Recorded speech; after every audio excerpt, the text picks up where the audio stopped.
What's up, everybody? James Duggan here with Mitch Dyer. We're playing more Clash Royale, and we are going to do a bit of a beginner's guide.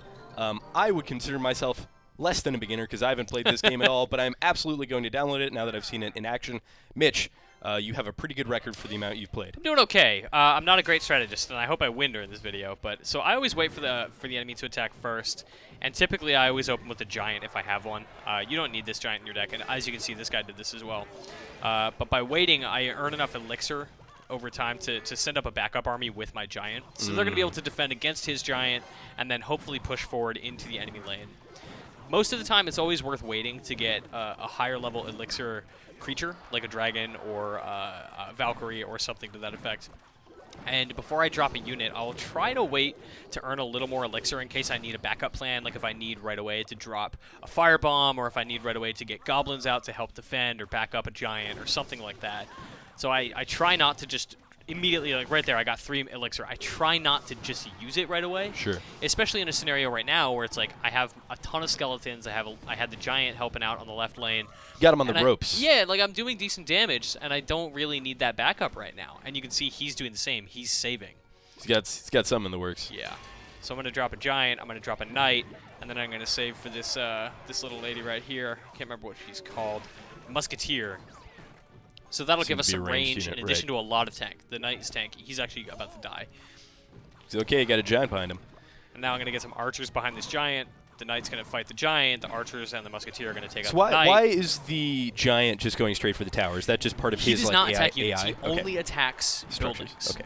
But other units will attack him. And if you have 2 giants in a lane, they're not going to attack each other. Strategery, ladies and gentlemen. Another thing to keep in mind is this lady here, this witch. She costs 5, so I can't do it yet. But when you spawn her, I always recommend spawning her as far back as possible to let her build an army, because she will summon over time. So she immediately summons a bunch, but then over time, she's going to summon even more units. And then that will allow you to sort of overwhelm your enemies as you back them up with bombers and knights. And then as you can see here, 1 minute into the match, in the final minute, you get double elixir, so everything starts spawning twice as fast. Oh, stuff just goes crazy. Yeah, and it's chaotic, and it's super fun, and I'm going to get a bunch of stuff out here, 2 units worth. So let's say you were just getting your ass kicked, and there's no way you're going to kill his king. Can you then at that point be like, okay, I'm going to do an all-out strategy just to take out 1 tower to get 1 crown? No, because it relies a little bit on the random elements, like good draws. And it's certainly possible, but you really do need to rely on, like, oh, good, I have a giant, or I have a couple fireballs, or I have units that I need that will allow me to do exactly what I need to do. And it ultimately sort of depends on what they have. Like you can see up at the top here, he's spawning enemies out of this mobile base that he's dropped. I can't do that because I don't have those cards, and that's just going to happen to you. And maybe I have units that he doesn't as well. Look at that, 2 crowns. I'll take it. There you go. So it's kind of like a stalemate, pretty much. Well, no. So I took 2 of his buildings. And he only took 1. I thought so he I get took 2 crowns and I win. Excellent. But, great. Yeah, but the goal obviously is you want to take out that middle base. You want to take out the king.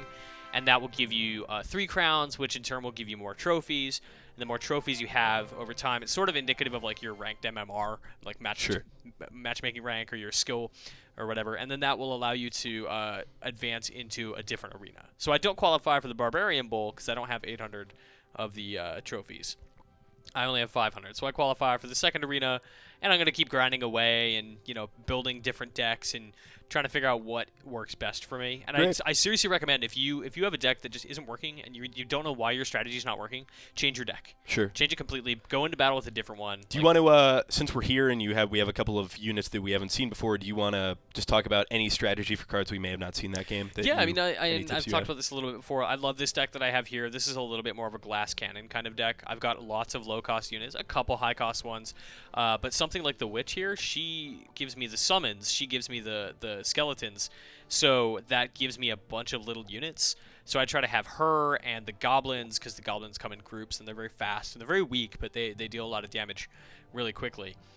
So I like this deck because it's a lot of those guys all at once together, and it lets me save up 10 mana or 10 elixir and drop 3 of them at once. It's gonna be real hard. Yeah. So Real if I hard have 3 units that cost 3 elixir each, I can spend all 9 elixir and get a ton of units on the field and start pressuring back, or fighting off a giant, or securing the kill on a tower, or putting pressure in the middle tower so that he has to sort of divert defenses to protect himself instead of attack me. Great, and I assume your strategy will evolve and change as you see new cards, Yeah, as well look as at all new this arena. stuff, right? So I'm sure you'll be making more videos in the future on this, Of course, correct? man. Excellent. For all of that, you can stick here with IGN.